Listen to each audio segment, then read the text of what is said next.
So if you miss anything, don't worry, you can come back to it a little bit later. It'll be posted on the library's Facebook page as well as YouTube page within the week. Miss Jackie James, if you would please start with Tea 101. Hey, well, thank you so much, Erica, and welcome to each of you that are joining us today. Like Erica said, my name is Jackie. I'm with the London Tea Merchant, or maybe some of you know us as the London Tea Room. We have both officially correct. The London Tea Merchant basically is due to the fact that we now are focusing quite a bit on our retail orders as we ship all over the world now with our tea and our tea related retail items. So what we're going to talk about today is just the basics of tea, or Tea 101. And hopefully this will give you at the end of our talk just a basic knowledge of what tea is, why is tea different, like why is black tea different than green tea? And hopefully you'll get a few kind of pleasant surprises too, so things that you may not have known before. We also have a couple of tea samples that I don't know if all of you have, but I know several of you do. We have 2 black teas. And what I like to do when we do a tea tasting, and especially like when we do classes, is to do what we call comparison tasting, so that you have 2 teas that actually share something in common, but are quite a bit different from one another. So in this case, we have a black Assam tea from the region of Assam in India, and a Darjeeling tea from the region of Darjeeling. If you look at a map of India, both of these states are literally side by side with one another. So it would be like, you know, Kansas and Missouri. They're very, very close. However, they also differ greatly. And these 2 teas that you're going to try today also taste a lot different from one another. So I know Erica messaged that you all have boiling water. We do want to use the boiling water, especially for the Assam. And then you might want to leave it just a couple of minutes, or a minute maybe, for the Darjeeling, because we like to do that one at a slightly lower temperature, because the leaves are more delicate and they can actually get scalded and taste bitter if you have the water too hot. So again, it's kind of hard on Zoom because I don't quite know where you're at or whatever. But while I'm talking, if you would like to go ahead, if you've not had your water at boiling temperature, which means you can see those bubbles really rolling, then go ahead and do that now. And then the sample sizes they've given you should allow you to have enough to make a cup of tea or a mug of tea. So go ahead, and I use 3 teaspoons, actually 2 teaspoons for a mug. So if you want to make sure you've got 2 teaspoons of the tea in there, and then pour the water over it. What we do in tastings too, which is a little different, is we do not have milk or sugar added to the teas, because we really want you to get the idea of what they really taste like without those additives in there. So go ahead and get your Assam set up, and then wait a minute or so and do the same thing with your Darjeeling. If you have 2 mugs, that might be better, because we're doing a comparison. And then once we have done that, then we'll talk a little bit about maybe if you want to write in chat, like when you're ready, maybe, so that I know where we are with the tasting. But what I'll do while you're doing that is I'm just going to kind of give you some basics about tea.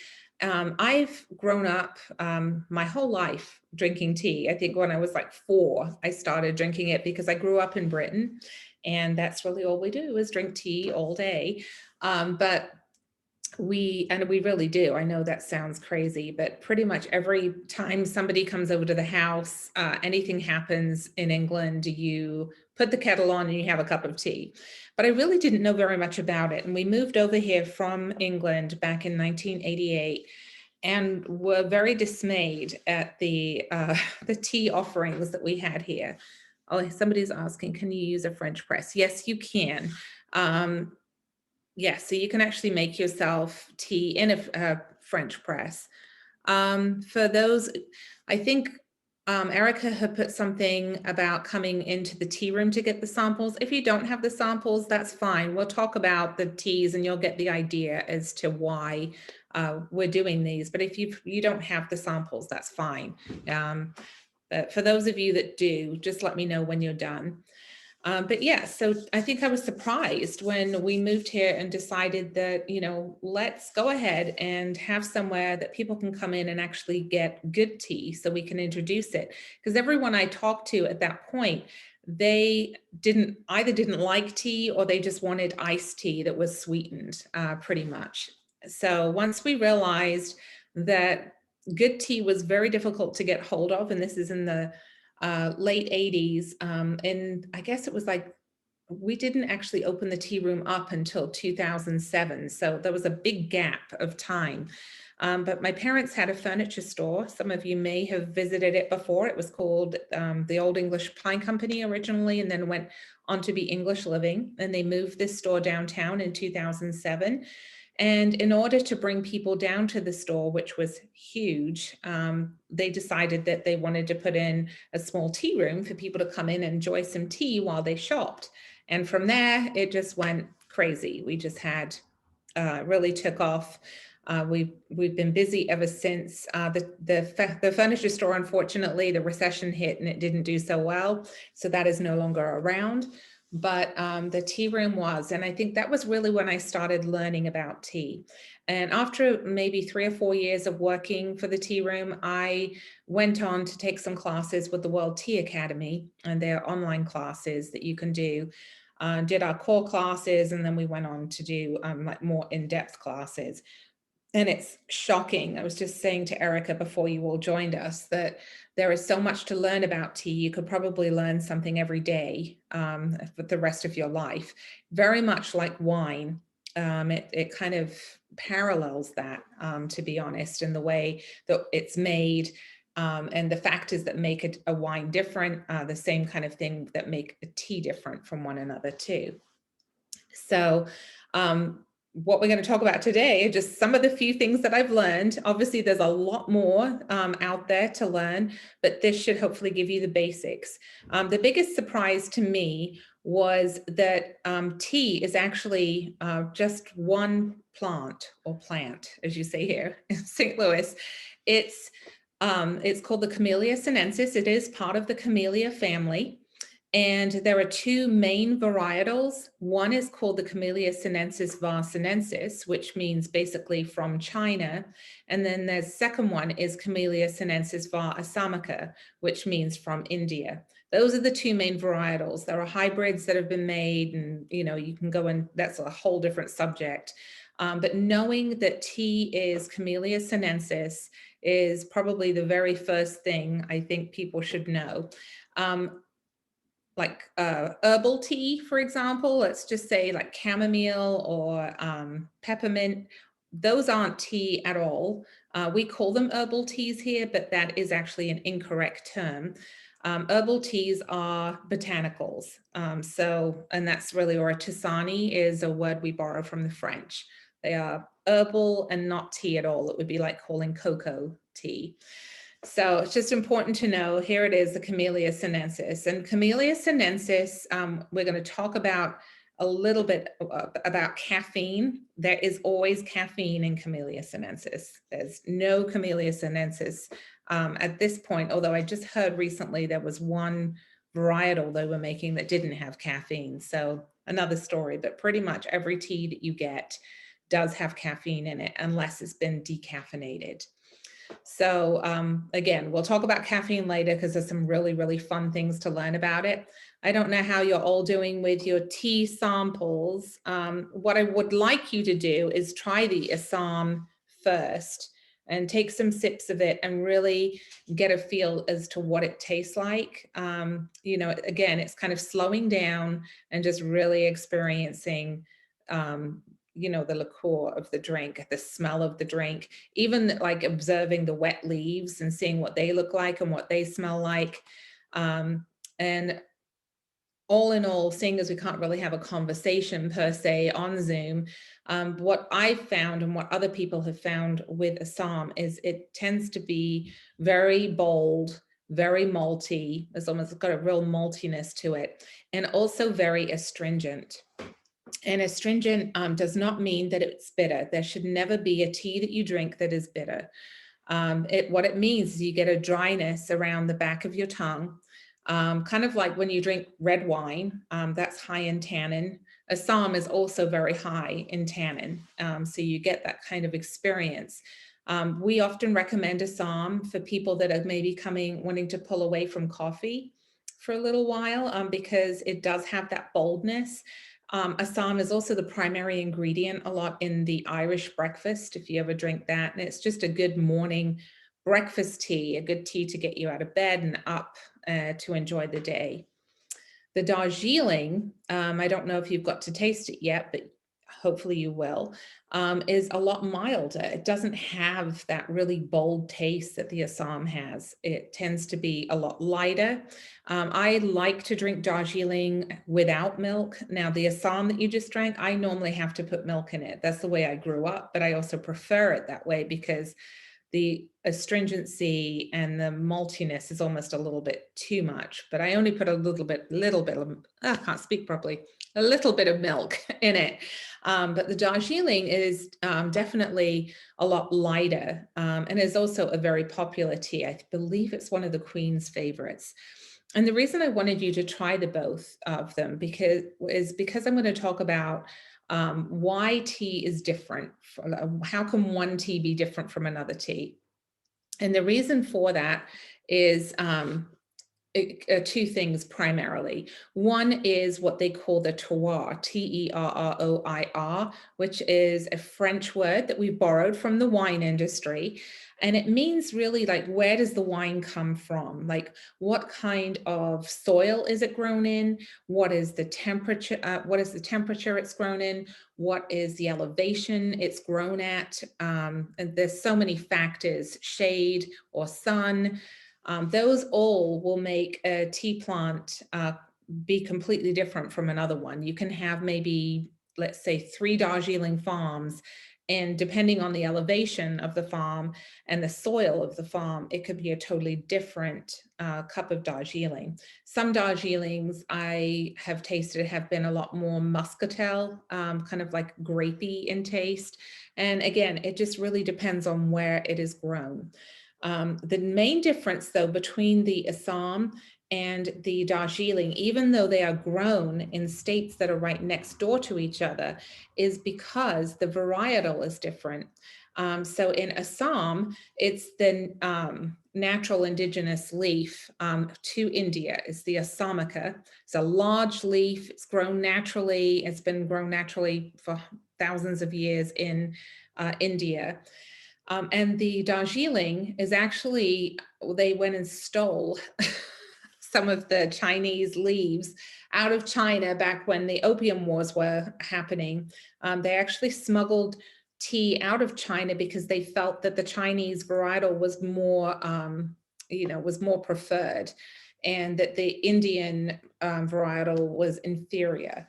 So even though they had, the British actually had a whole bunch of natural availability to them of tea, they preferred to do the Chinese tea. So they tried growing that in India, and the only place that worked was in Darjeeling. And if you look at a map, you'll understand Darjeeling is very mountainous. It's actually right under the Himalayas. So it does very well for its temperature. It's not going to totally kill the plant, which is what happened when it was planted in the Assam area, which is very like sea level, very moist, humid. So again, that is why these two teas taste very different from one another. And there's other reasons too, but those are the main ones. So we have to look at the reason why tea can be different and can taste different from another tea. It would be because of the terroir, because of the culture, because of the soil, because of the weather. But the prime reason that tea is different, so here we're looking at like a black tea, a green tea, a white tea, an oolong. The reason that those are different are primarily the production of the tea. So for example, I mean, obviously every single tea, you have your workers that go out into the fields and they pluck the leaves and they put them into baskets and they come back to the farm. And this is the case even now for most farms. Most of the leaves are hand plucked. And the reason they do that is they feel that they get more of a more superiority to the tea. It is delicately plucked, and it has to be delicately plucked or it could just ruin the whole lot of the tea.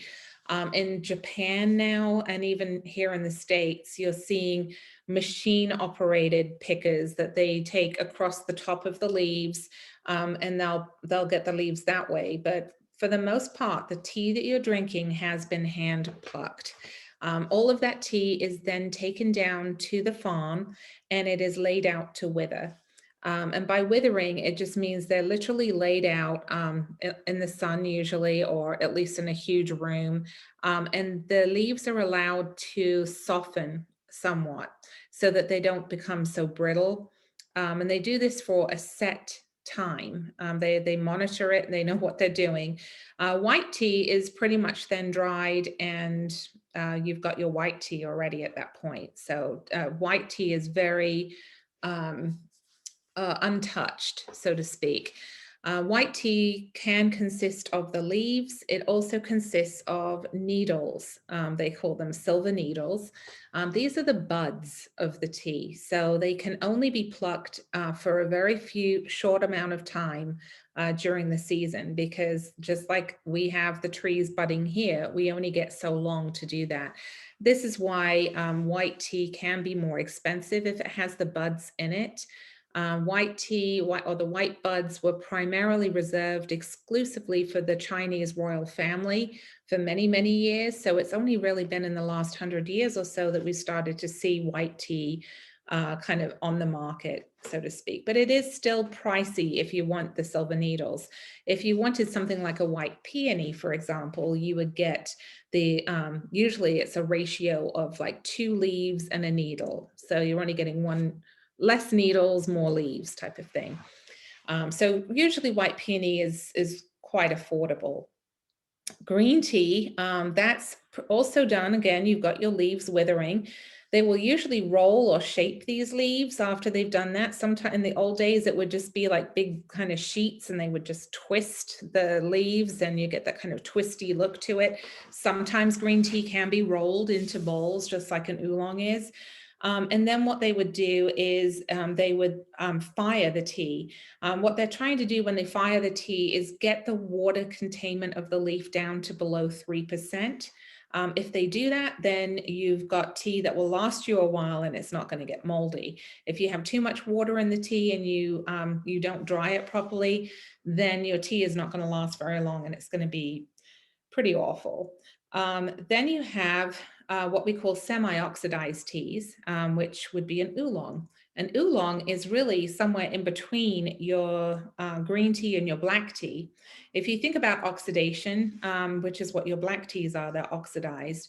That means that they are allowing the air to get to the leaf to brown it. So just like you'd have an apple and you'd eat an apple, it would turn brown after you leave it out for a while. Same thing with the tea. So your oolongs are kind of in the middle, and you have lighter oolongs, green oolongs, that favor more towards green tea. However, the taste is so different. And again, it's all in the production. Usually oolongs are rolled, they're hand rolled. And they often have a very kind of light, almost honeysuckle flavor to them. They don't have the astringency, I don't think, that because even green tea can have some astringency. And they tend to have a natural sweetness to them. If you go for a darker oolong, then they've just oxidized it longer, usually up to about 80%, they've oxidized it. Oolongs are fascinating, and you could actually do a whole class on oolongs because the different methods that they're using now is becoming kind of like our beer and wine are here, where they're doing this kind of more artisanal making of those items. They're doing the same thing with oolongs too. So it's kind of those are really, I think, fun to try. The other nice thing about oolong teas is because they're usually rolled, you can actually steep them several times over. So you make your one pot, then you go ahead, put it aside. You can make another pot with the same leaves, and you can do this several times over. And each time you do that, because the leaves are slowly opening from where the rolling process has been, each time you steep it, you get a different, almost like a slightly different flavor to it. So oolongs can be a little bit more expensive than black teas and green teas, but I would totally recommend it if you like to drink tea throughout the day. You can actually have a pot of oolong and have that keep going for quite some time.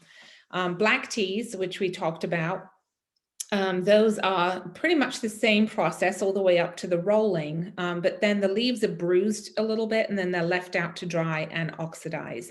Once they've oxidized to the point where they want it to be, then they'll go ahead and dry them. So it's under 3% again, and then everything gets bagged up. There's also pu-erh. Pu-erh is another, that's actually a fermented tea. Most pu-erhs that are a reasonable price tend to be about 7 or 8 years old, although they are now making pu-erh, just because we are like this in the West, where they are making it quickly. They have a process that they do that. Again, that's like another tea class in itself. And the difference they have, the shu pu-erh and shen pu-erh. So, but again, those are supposedly very good for your stomach. They start off as a green tea, and then they're actually kind of laid out on top of one another and allowed to ferment in a temperature controlled environment for several years or more. Some of the pu-erh teas that are out there that are, I don't know, maybe, 20 years old, 30 years old, they price for thousands and thousands of dollars. It's pretty mind-blowing. So those are kind of the different teas that are out there. They are all different, and they are affected by terroir and affected by production. So those are the main things there. So kind of moving into like some of the things that we get asked here at the tea room, as to just the basics. So caffeine is probably our biggest question. We get asked all the time about caffeine. And the reason I think a lot of people get confused about caffeine. So we'll have somebody come into the tea room, for example, and they want, they're like, well, I'm really kind of trying to pull off of caffeine, or I can't really drink a lot of caffeine. So I think I'm just going to go ahead and ask for a green tea. So that's actually not correct. If you do that, there could actually be less caffeine in the black tea than there is in the green tea. And you wouldn't really know that unless you took it to a lab and you had it tested. The reason, if you think about this logically, is that they're not doing anything different. They're not taking anything out of the leaf when they're making tea. So let's just say they've brought the leaves down to the farm, they've laid out, they've withered, and then they'll just go ahead and do the green tea and they'll fire it and put it away. Then they'll do the production for the black tea. It's not impacting the caffeine in the leaf. So whatever caffeine is in the leaf, whether it's made to be a green tea, a white tea, a black tea, it's not going to make any difference for the caffeine. So that's one thing that kind of blew my mind a little bit when I first started learning about tea. The other thing I thought that was really interesting learning about caffeine in tea was, if I were to put 1 pound of coffee in front of you and 1 pound of tea in front of you and ask you which one has the most caffeine, most people answer coffee, but that's incorrect. There's actually more caffeine in 1 pound of tea than there is in 1 pound of coffee. So that, again, a surprise. But if you think about it again, when you drink coffee, you're getting the bean, it's getting ground up, and then you're ingesting all of that. Whereas if you're drinking tea, you're just infusing the leaf. You're not ingesting all of the leaf. The only difference there is when we come to matcha. And I don't know if you've heard of matcha before, but matcha is a Japanese green tea. They have the leaf, they grind it into a fine powder. It's mixed with, normally whisked with water and drank kind of more in a shot size glass. There's a lot of caffeine in matcha. So you really want to be careful. A lot of people think, oh, I'm drinking it to be healthy, and they'll drink maybe 3 or 4 shots a day, the caffeine content in that is so high, you're putting yourself in danger if you're drinking that much. So if you do matcha, add it to a smoothie, add it to, just drink it as a shot. That's fine. And that's wonderful because there's a lot of really great health benefits to drinking matcha, but you just have to watch that you don't consume too much caffeine. So the other thing I love about caffeine with tea, and again, when I first learned this, I was like, okay, mind blown. There is an amino acid in tea that allows the stimulant, the caffeine, to cross the blood-brain barrier. So this means while there's coffee, you're getting, or really most things that have caffeine in, you're getting kind of a hit right here, and you'll find yourself kind of getting a little bit more energetic, and then you might come crashing down.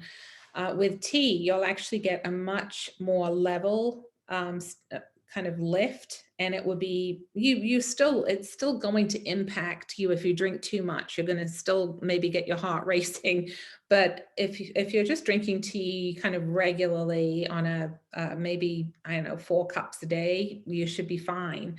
But you get a lift here, up here, and that's why people often, I think, drink tea to feel better, because it does make you feel better. There's actually scientific proof that it does do that. So I always say to people that have a long day, maybe they have, like for teenagers, college folk, you've got exams, like drink some tea before you do that. And I think that you'll find that you do feel a lot clearer, and you do have a little bit more energy than you do when you don't have any tea. So, but that's the main thing. The myth is blown that, that green tea has less caffeine than black tea. Don't listen to that. If anyone ever tells you that, it's totally incorrect. The other question we get a lot are people asking us, like, how long does tea last? Like if we've done a sale and they're like, oh, I want to buy a bunch of this, but I'm really worried it's not going to last. It does last a long time, especially black tea. Black tea, like I said, is oxidized.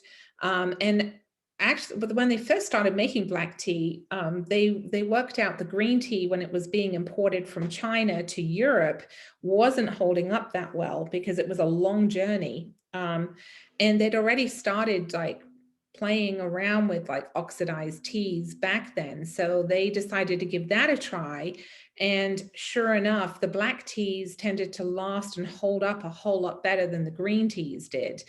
And I think that just has to be the oxidation process that allows that.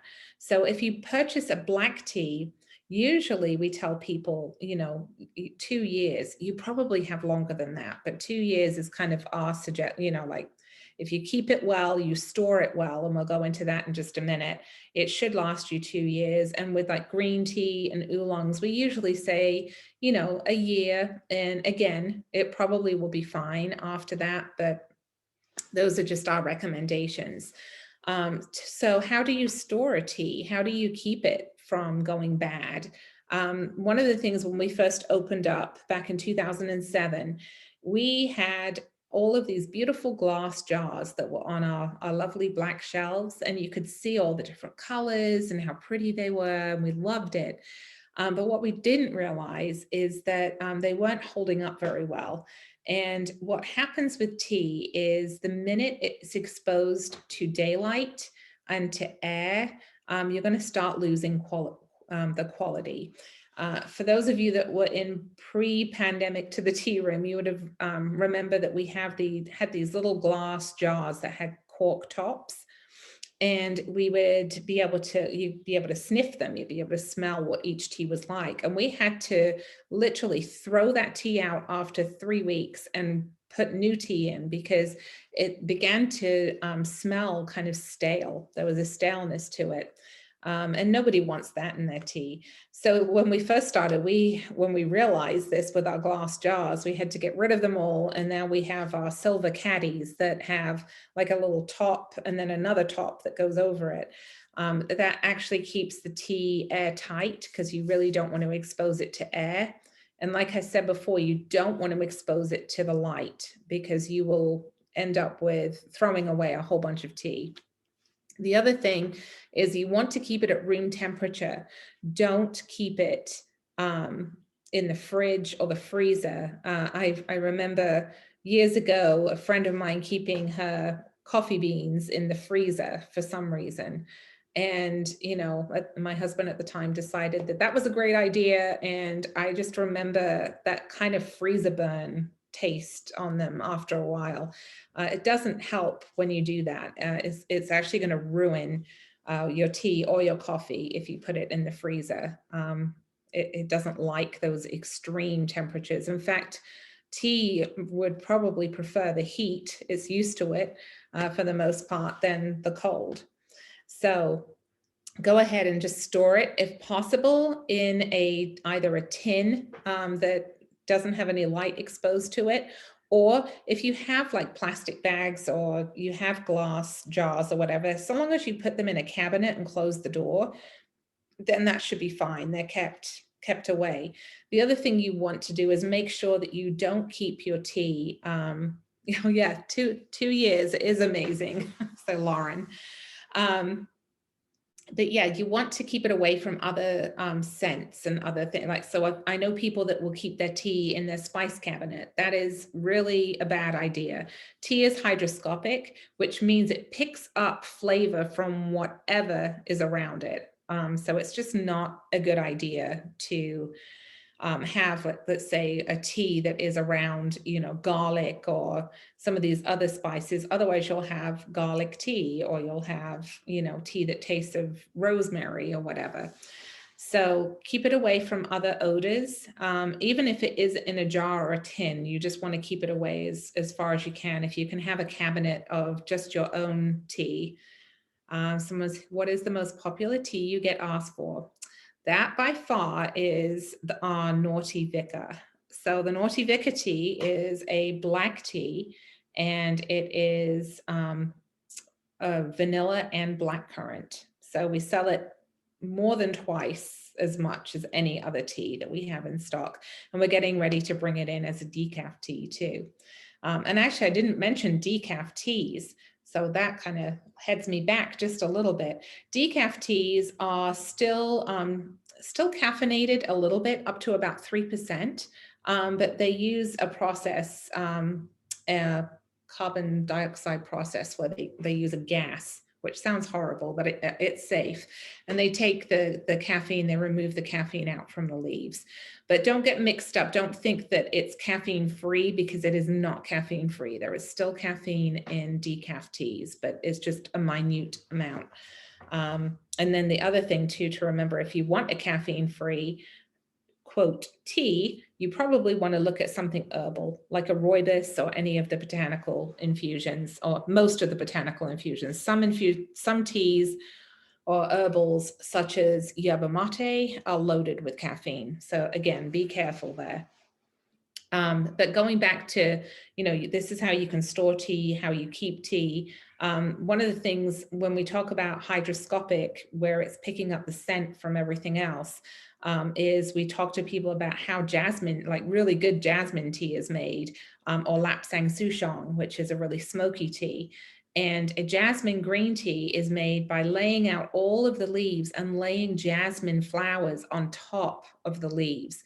And then they'll take those off and put another layer of jasmine flowers on top. And the tea literally picks up the scent of the flower. And if you've had the jasmine tea that we do, it is just beautiful.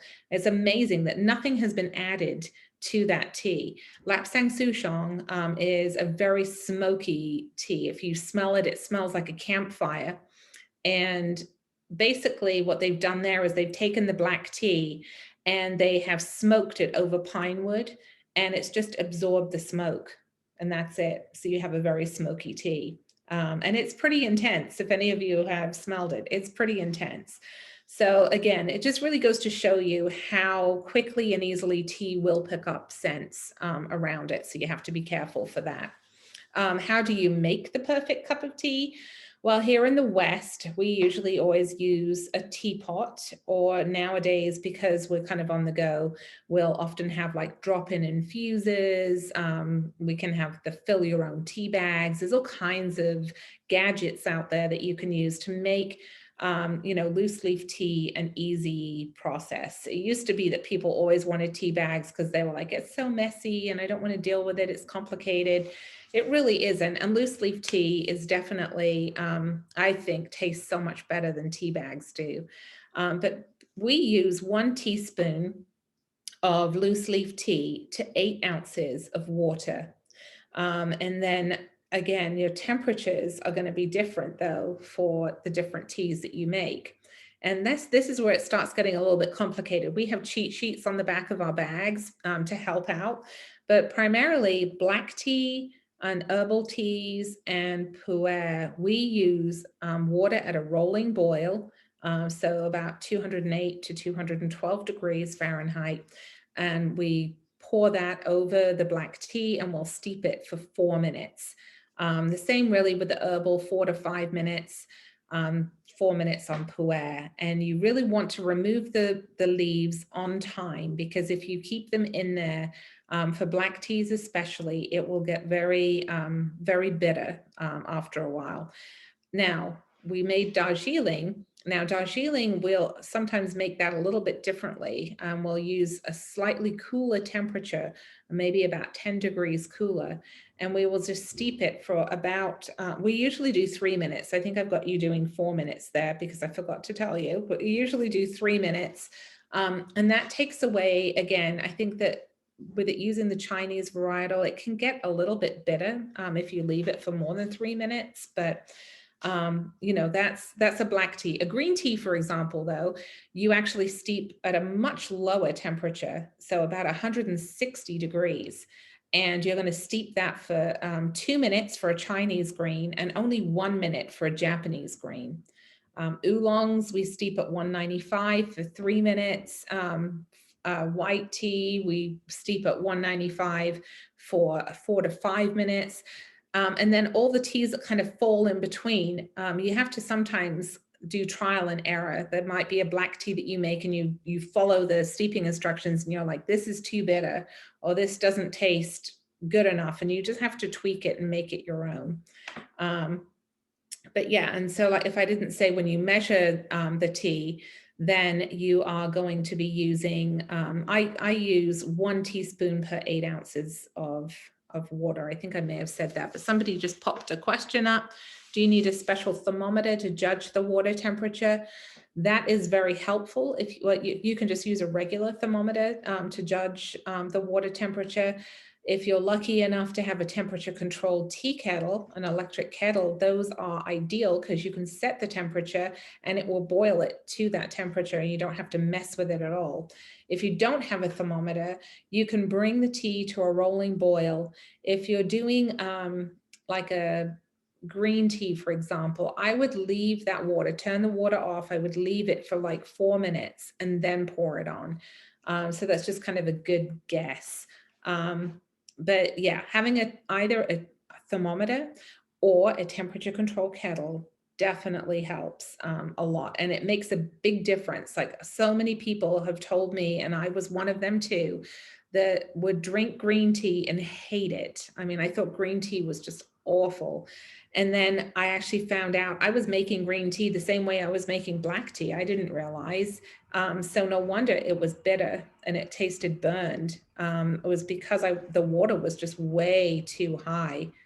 Tiffany, you are very lucky. She got one of these for her birthday. So I hope that as people start really getting into tea and really enjoying tea, that more people can actually get these kettles, because like Tiffany says, they are amazing. They make life so much easier. I definitely recommend one if you're able to. We don't actually currently stock them at the tea room. And part of the problem with that we've had is we'd buy them in and we would sell them, at very little markup, but people could get them cheaper on Amazon. So it's just like, well, what's the point of us selling these things when they can go into Amazon and buy the tea kettle for the same price that we buy it for?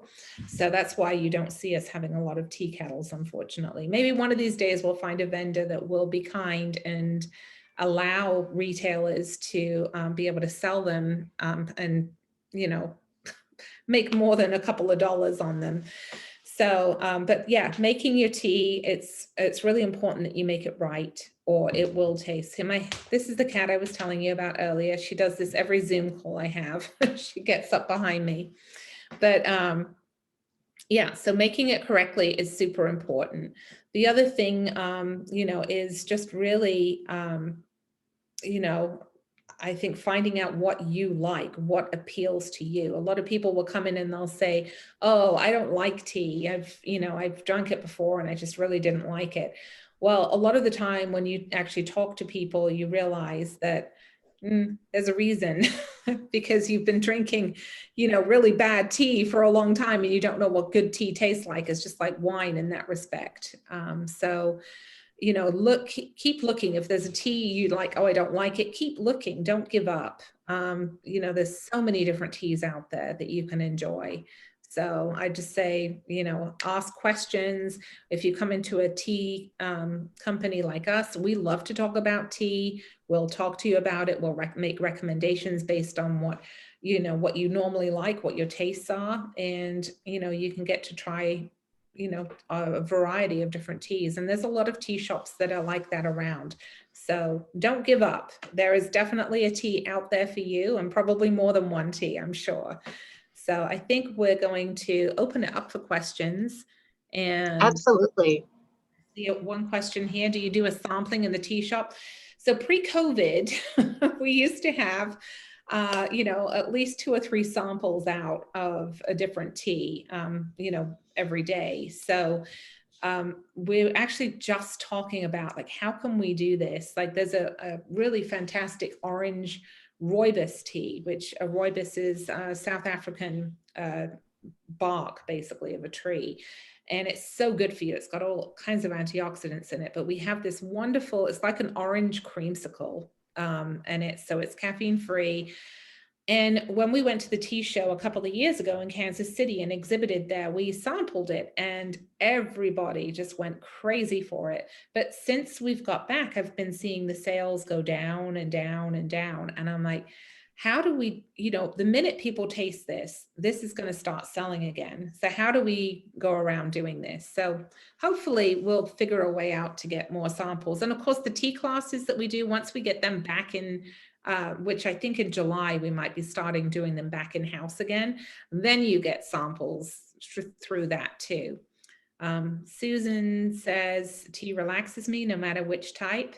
There's something about being able to have a special quiet time and sipping a warm cup of tea. And that's actually been proved again, scientifically. It's the drinking tea, but it's also the process of making the tea. There's something about it that almost makes you stop. Like, whatever is going on around you, whatever craziness, the whole process of making the tea, sitting down and drinking the tea is, I think, to me, I agree with Susan. It's extremely relaxing. Even if you can just take 10 minutes out of your day and just sit down and do that, I can guarantee you the stress is just going to disappear. Lauren, how many tea varieties do you sell, and do you keep the same stock year round, or does it change seasonally? That is a really, really good question. On average, we have about 70 to 80 different loose leaf teas. This includes herbal. If I had my way, we would have so many teas it would be ridiculous, but I have a business manager that is like, we have to keep the teas down. So what we have to do periodically, which we've just done, is we will pull up a report on what teas are selling and what teas are not selling. And so then sadly, like the bottom few, it's kind of like the Premier League soccer, if anyone follows that. Okay. You have to kind of do away some of the teas that are not really making it, and so that we can actually make room for new teas to come in. So we are actually, we also have seasonal teas. So we're getting ready to introduce our summer seasonal teas right now. So we have some old ones that are coming back that people love every year and get very excited about. And then we actually have a whole new line of teas that we're very excited about that are coming in from South America. So they're coming in from Colombia, and those are like, I mean, straight from the farm. They're amazing teas. So they just arrived, and we're going to be announcing those ones. There's about 5 of them, I think, that we're going to be doing. So we're always trying to kind of switch things up, but not switch things up enough that we get customers all upset because of their favorite tea. You know, it's very hard to keep that kind of balance and not go completely crazy and have 400 teas that we sell. I'm not allowed to do that. Unfortunately. Right.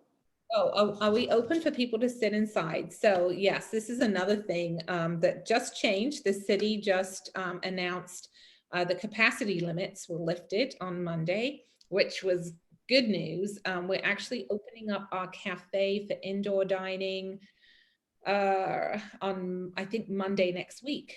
So this time next week, we will be open and we'll have several tables. However, we are restricted to having tables socially distanced at 6 feet apart, and we're fairly small. So while as we have a, you know, an extra table in the back now, and we can put some tables up front, we can really only utilize like 3 tables up in the cafe. And then we have like 7 tables in the back that we use for afternoon teas and overflow during the week. But we have expanded our whole sidewalk patio area as well. So, but as of next week, we will actually have some seating up in the cafe, and then we'll continue doing our seating in the back. So, but yeah, it's been a tough year. Definitely ready for some more normal, but it'll be nice to start inviting and being, you know, welcoming people in to sit in the cafe once again. So, Hey, Jackie, is afternoon tea more popular here in the States or overseas? I think it's popular everywhere. I mean, in England, I grew up and we would do afternoon tea. The other thing that's also very popular for people are cream teas. Cream tea is basically the scone, the cream, the jam, and the tea. It doesn't have the tea sandwiches and the cakes. So wherever I go, when I was over there last, you had cream tea everywhere. But afternoon teas usually are a little bit more formal. And most of the hotels in London will do them. And then there's some smaller places around too.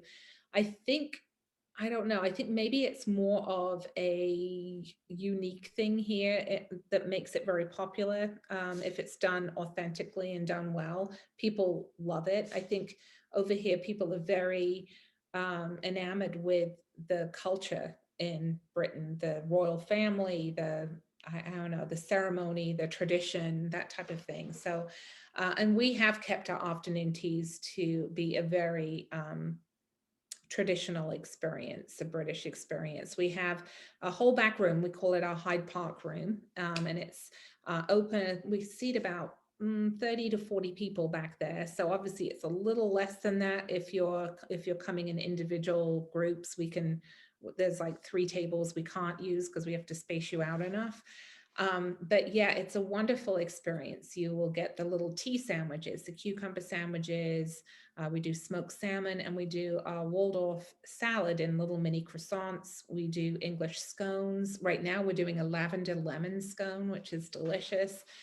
Scones traditionally in England are not very sweet because you add the cream and the jam, and the cream is like a very thick cream butter. It's amazing. And we import England. And you have your jam, and then we have 4 little desserts, and then you have pots of tea, and then we have white linen tablecloths. We have our blue and white Laura Ashley china. It's just a fresh flowers. We have chandeliers in the back. It's just really pretty. So It sounds lovely. it is, and unfortunately, we are now completely sold out for Mother's Day. I know people. I've had calls all morning, and it's like, I'm so sorry. It's like, this is where I wish we had another whole space to do things, because It does tend to be a very popular Mother's Day event, but yeah, it's a lot of fun if you're able to do it. It does price at $32.50 a person plus tax and gratuity. We do a number of individual groups. We even have one lady that comes almost in every weekend by herself. It's just her. And then we have groups of up to like 35, 40 people coming in for baby showers and, you know, bridal showers, graduation parties, that type of thing. So Well, now Susan's got another question here. Do you sell? Yep. The tea cakes. So we did have the tea cakes in for quite a while. We found that they weren't selling as well. I don't know if people just don't think of us as that type of place because it's a British tea shop. A lot of, you know, the more, you know, the tea shops that kind of focus more on China and like, you know, using gaiwans and that type of thing, they're always expected to have them. But we have had them in and we are able to get them in. At the moment, I don't believe we have any in. They have the pu-erh cakes, for example, have a very long shelf life. Again, if they're kept correctly, you can keep those for years. They're made to actually age well. So you kind of want to do that. I see here, can you give a price range for purchasing loose leaf tea? So it really varies on what tea you're going to get. Black teas tend to be a little bit cheaper than the other teas. And I would say probably 2/3 of the tea we sell are black teas. Our Naughty Vicar, which is our best blend, our best selling blend that we have, that price is, I want to say it's like $7.50 for 2 ounces. And I think 2 ounces gives you about 12, 13 cups of tea, or mugs of tea, I should say. So anywhere, you know, some teas are slightly less than that. So I would say anywhere from like $7 to over $20 if it's a really high-end tea. So it varies. But again, loose leaf tea does tend to, you know, if you taste it, it's got a lot more flavor to it. But there are some good tea bags out there, but the downside to tea bags is you don't really know, like if you're buying them at the grocery store, you don't know how old they are and you don't know the quality. Like a lot of more inferior tea bags would have a lot of the dust, what they call dust and fannings, which were just the little bits left over. They weren't even tea, it was just bits. So I think buying loose leaf tea, and if you're going to somebody that sells loose leaf tea, they should be able to give you an idea of how old the tea is and, you know, where it's come from as well. We do buy in some blends. So I know the vendors and I know where they get the teas in from those different blends. And I also know that they are extremely fresh. And, you know, a lot of the teas that we have coming in are just made from the season, like that season. So they're very, you know, they're very good and high quality. So. Now, Jackie, do you guys do high tea? Yeah, so high tea is afternoon tea.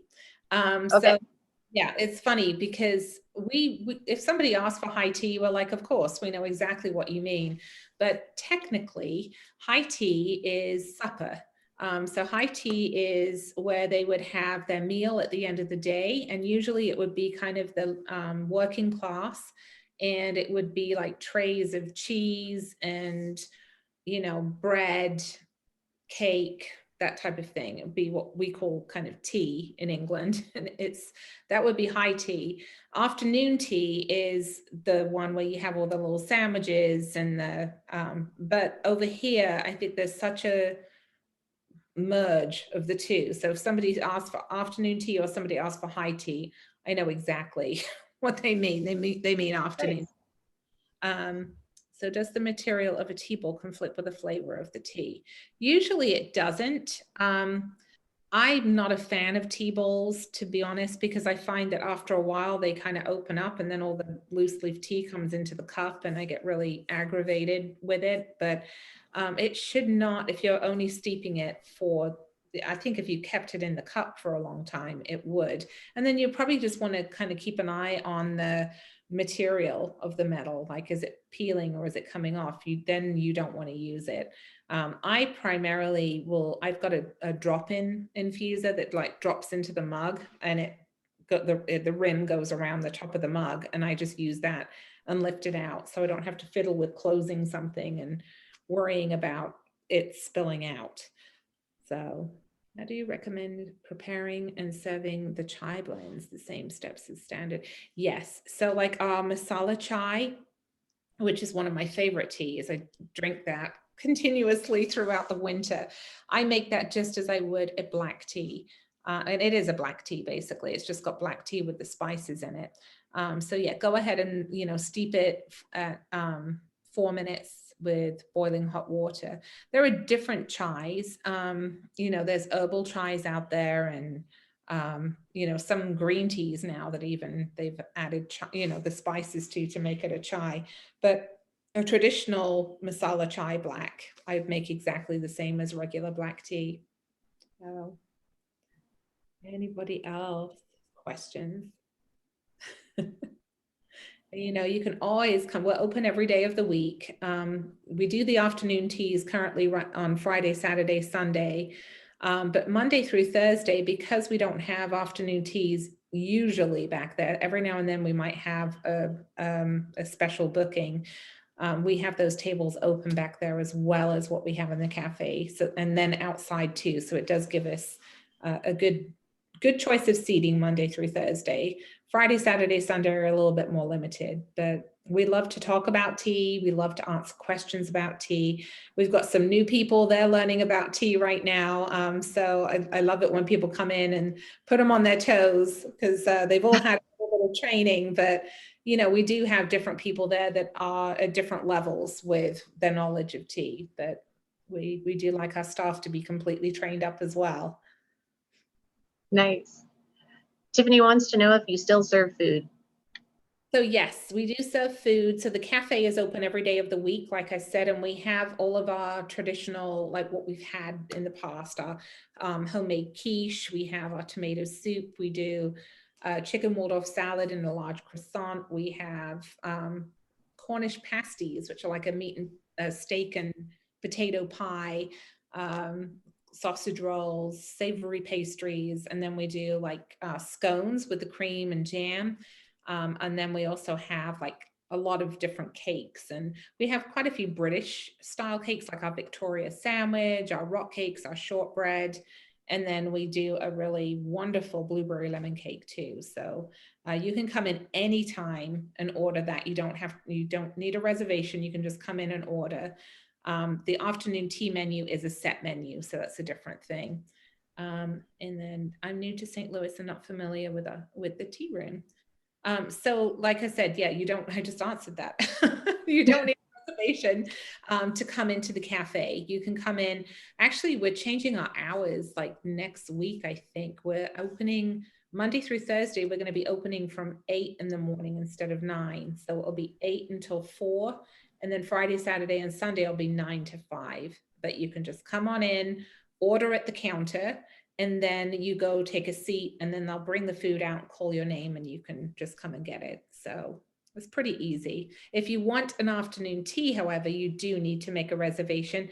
You can make a reservation online. We have a way you could just go in and make a reservation for up to, I want to say it's up to 12 people you can do online. If it's 13 or more people, let's say for a shower or a party, then you do have to contact us by email, and then we get you all set up for your group. So, good question. Fantastic. Yeah. Does anyone else have another question or two for Jackie? Hopefully we covered a lot of stuff, and my hope is that with this today, you go home, or you're at home anyway, but you come away with just knowledge that you didn't know about tea before, and hopefully you'll want to learn more. We're going to be posting some of our I think we actually have a couple of virtual classes coming up, and then hopefully once we go into summer, we'll have some in-house classes too for those that feel safe to come out. So fun. Well, Jackie, thank you so much. I know I learned a lot more about tea than I knew before. Yes, And I appreciate that. we will. Thank you. Thank you, everybody, for coming. Enjoy the rest of this day. Bye, everybody. Aw, I'm glad they liked it. Thank you all very much. Take it easy. Bye-bye. Jackie, thank you. Bye. Bye-bye.